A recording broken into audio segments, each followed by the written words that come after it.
English academy में खुशामदीद। दोस्तों, आज का हमारा मौजू है सिंपल सब्जेक्ट। हमें सिंपल सब्जेक्ट फाइंड करना है सेंटेंस में। The subject of a sentence performs the action, यानी कि सब्जेक्ट जो है वो जुमले में एक्शन परफॉर्म करता है। To identify the subject of a sentence, you can ask yourself who और what is performing the action और वर्ब। तो सब्जेक्ट का पता लगाने के लिए हमें ये देखना होगा कि जुमले में एक्शन कौन परफॉर्म कर रहा है, वर्ब कौन ये वर्ब का इस्तेमाल कर रहा है। For example, running a marathon is not fun. Marathon में भागना कोई मजाक नहीं। So what is not fun? क्या मजाक नहीं? Running is the simple subject. तो रनिंग हमारे यहाँ सिंपल सब्जेक्ट है। हम कंप्लीट सब्जेक्ट के बारे में भी बाद में डिस्कस करेंगे, लेकिन फिल वक्त हम सिंपल सब्जेक्ट की बात कर रहे हैं। The supermodel is going to Paris. Supermodel Paris जा रही है। Who is going to Paris? The supermodel. The supermodel हमारा सब्जेक्ट है, because she is the one who is going to Paris. Simple subject.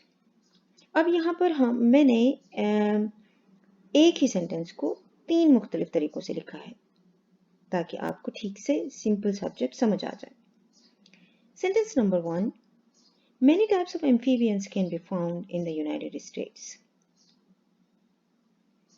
अब यहाँ पर many types of amphibians can be found, अब can be found हमारा verb है, in the United States हमारा prepositional phrase है, of amphibian जो है वो भी हमारा प्रीपोजिशनल फ्रेज है। यहाँ पे आपको एक बात अपने जहन में रखनी है कि सब्जेक्ट जो है वो कभी भी प्रीपोजिशनल फ्रेज का पार्ट नहीं होता। ऑब्जेक्ट ऑफ प्रीपोजिशन हो सकता है ये एम्फीबियन, लेकिन वो सब्जेक्ट नहीं होगा। So many types of amphibians can be found in the United states. यहाँ पर कुछ स्टूडेंट्स ये समझते हैं कि चूंकि एम्फीबियंस जो है वो इसके नज़दीक है वर्ब के, तो लिहाजा ये हमारा सब्जेक्ट होगा, मगर ऐसा नहीं है, ये ऑब्जेक्ट ऑफ प्रीपोजिशन है। तो बाकी हमारे पास बचता है उससे पहले मैनी टाइप्स। अब मैनी जो है वो मॉडिफायर है यहाँ पे, जो टाइप्स को मॉडिफाई कर रहा है, लिहाजा ये भी हमारा सब्जेक्ट नहीं है। तो हमारा सब्जेक्ट हुआ types. Many of the amphibians can be found in the United States. अब यहाँ देखिए, of the amphibians ये तो हमारा हो गया प्रीपोजिशनल फ्रेज। एम्फीबियंस यहाँ फिर ऑब्जेक्ट ऑफ प्रीपोजिशन है, सब्जेक्ट नहीं है। कैन बी फाउंड हमारा वर्ब हो गया, इन द यूनाइटेड स्टेट्स हमारे प्रीपोजिशनल फ्रेज हो गया। बचता है क्या? मैनी। अब चूंकि मैनी यहाँ कोई मॉडिफायर नहीं है, किसी और नाउन को मॉडिफाई नहीं कर रहा, लिहाजा ये हमारा सब्जेक्ट है। अब सेंटेंस नंबर 3 देखते हैं। Amphibians can be found in the United states. Can be found हमारा वर्ब हो गया, इन द यूनाइटेड स्टेट्स हमारा प्रीपोजिशनल फ्रेज हो गया।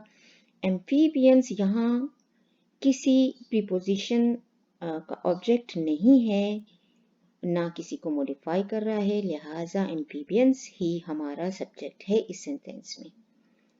तो देखा आपने कि क्या डिफरेंस है। हम मुख्तलिफ किस्म के सेंटेंसेस में कैसे सिंपल सब्जेक्ट फाइंड कर सकते हैं। चलिए एक्सरसाइज करते हैं। सेंटेंस नंबर 1 देखिए, use of the internet is very common. मैंने आपसे कहा था कि जब हम वर्ब से ये सवाल करेंगे कि हु और what is performing the action, तो हमें हमारे सवाल का जवाब मिल जाएगा, हमें सब्जेक्ट का पता चल जाएगा। तो यहाँ पर इज जो है वो हमारा वर्ब है। Okay, what is very common? Use of the internet.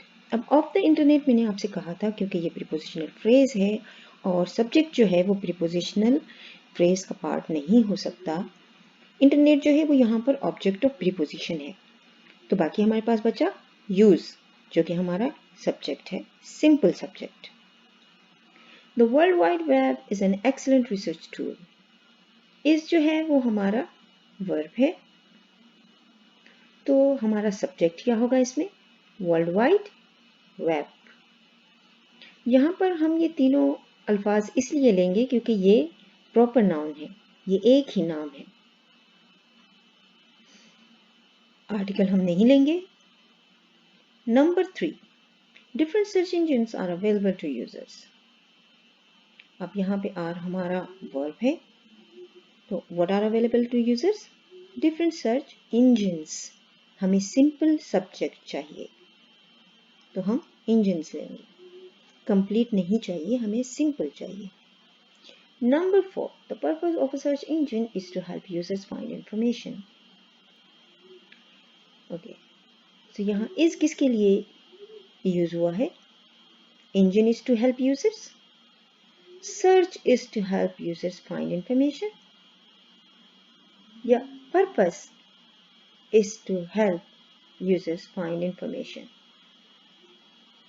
अब देखिए, अगर आप ऑफ सर्च इंजन को लेते हैं तो ये प्रीपोजिशनल फ्रेज है, तो ये नहीं हो सकता क्योंकि सब्जेक्ट, आपका सिंपल सब्जेक्ट जो है वो प्रीपोजिशनल फ्रेज का हिस्सा नहीं है। तो बाकी क्या बचा? Purpose. Number 5, the person looking for information types keywords into a search engine. Okay, यहाँ पर टाइप्स जो है ये हमारा वर्ब है। अब हु टाइप्स, फॉर इंफॉर्मेशन इसलिए नहीं हो सकता क्योंकि ये प्रीपोजिशनल फ्रेज है। लुकिंग टाइप्स तो हो नहीं सकता, तो बाकी क्या बचा? पर्सन। आर्टिकल हम नहीं लेंगे सिंपल सब्जेक्ट में।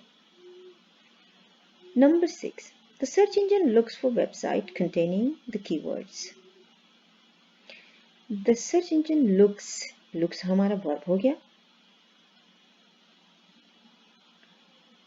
तो क्या ख्याल है आपका, यहाँ पर हमारा सब्जेक्ट क्या है? इंजन, क्योंकि हमें सिंपल सब्जेक्ट चाहिए। The results of the search then appear in a list. अब वर्ब जो है वो हमारा appear है। Of the search हमारा prepositional phrase है। So what appear? Results. The user clicks on any website. Okay, clicks ये हमारा verb है। Who clicks? User clicks. Very specific keywords are sometimes necessary. Very specific keywords are sometimes necessary. are जो है वो हमारा verb है, तो क्या necessary है? Words. अब यहाँ देखते हैं सेंटेंस नंबर 1 को। कंप्लीट, अगर आपको ये क्वेश्चन आता है कि आपने कंप्लीट सब्जेक्ट लेना है, तो देखिए सेंटेंस के 2 पार्ट होते हैं, सब्जेक्ट और प्रेडिकेट। इन 2 हिस्सों में सेंटेंस होता है। तो जो आपका वर्ब है वो आपका सिंपल प्रेडिकेट है और कंप्लीट जो है वो वर्ब से स्टार्ट होकर सेंटेंस के एंड तक जाता है। तो दूसरा हिस्सा अगर इसको हम कंसीडर कर लेते हैं, इससे लेके यहाँ तक ये हमारा प्रेडिकेट है, तो बाकी हमारे पास जो भी बचता है ये हमारा कंप्लीट सब्जेक्ट है, इंक्लूडिंग प्रीपोजिशनल फ्रेज। ये याद रखिए। तो अगर आपको एग्जाम्स में या टेस्ट में ये आता है कि आपने कंप्लीट सब्जेक्ट लिखना है, तो फिर आप वर्ब से उसको सेपरेट करेंगे। यहाँ पर ये हमारा वर्ब है तो इस पार्ट को हम सेपरेट कर देंगे, हमारा कंप्लीट सब्जेक्ट हो जाएगा। यहाँ पर ये हमारा वर्ब है, वर्ब इंक्लूड नहीं होगा सब्जेक्ट में, याद रखिए, क्योंकि वो प्रेडिकेट होता है। ये आपका सिंपल प्रेडिकेट है, तो ये आपका कंप्लीट सब्जेक्ट है। यहाँ पर इज आपका वर्ब है, तो ये आपका complete, the purpose of a search engine, ये आपका कंप्लीट सब्जेक्ट है। लेकिन चूंकि हम सिंपल सब्जेक्ट की बात कर रहे थे, लिहाजा सिंपल सब्जेक्ट हमारा पर्पस है। नंबर 5 देखिए, टाइप्स हमारा वर्ब है, तो उससे पहले यहाँ से हम इसे सेपरेट करेंगे, तो ये हमारा कंप्लीट सब्जेक्ट होगा। यहाँ पे लुक्स हमारा वर्ब है, लिहाजा द सर्च इंजन हमारा कंप्लीट सब्जेक्ट है। अपीयर, अब यहाँ इस जुमले में देखिए, the result of the search then appear. अब जैसा कि मैंने बताया कि सेंटेंस के दो पार्ट होते हैं।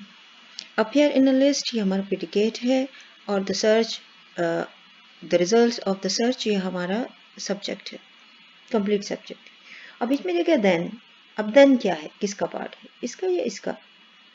देन जो है वो सबऑर्डिनेटिंग कंजक्शन है, जो कि ना तो इसका पार्ट है ना इसका, ये इन दोनों को ज्वाइन करने के लिए है, लिहाजा इसे हम छोड़ देंगे।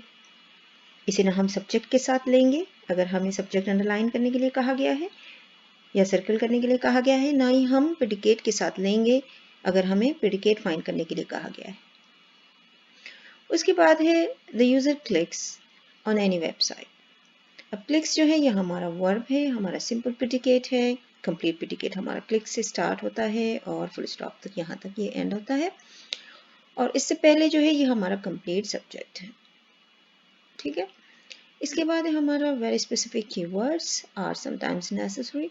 तो यहाँ पर आर हमारा वर्ब है, लिहाजा उससे पहले हमारा ये सब्जेक्ट है, complete subject, including prepositional phrase अगर आपके पास है सेंटेंस में तो आप उसे भी इंक्लूड करेंगे जब आप कंप्लीट सब्जेक्ट फाइंड कर रहे हैं। यहाँ पर कैन बी इजी हमारा वर्ब है, लिहाजा अ सर्च इंजन हमारा कंप्लीट सब्जेक्ट हो गया। मैं उम्मीद करती हूँ दोस्तों कि आज का हमारा लेसन आपको समझ आ गया होगा और बहुत आसान रहा होगा और आपको आइंदा सब्जेक्ट फाइंड करने में कोई मुश्किल नहीं पेश आएगी। अगर आपको हमारा ये वीडियो पसंद आया तो हमारे चैनल को सब्सक्राइब करें और इसे लाइक करना ना भूलिए। शुक्रिया।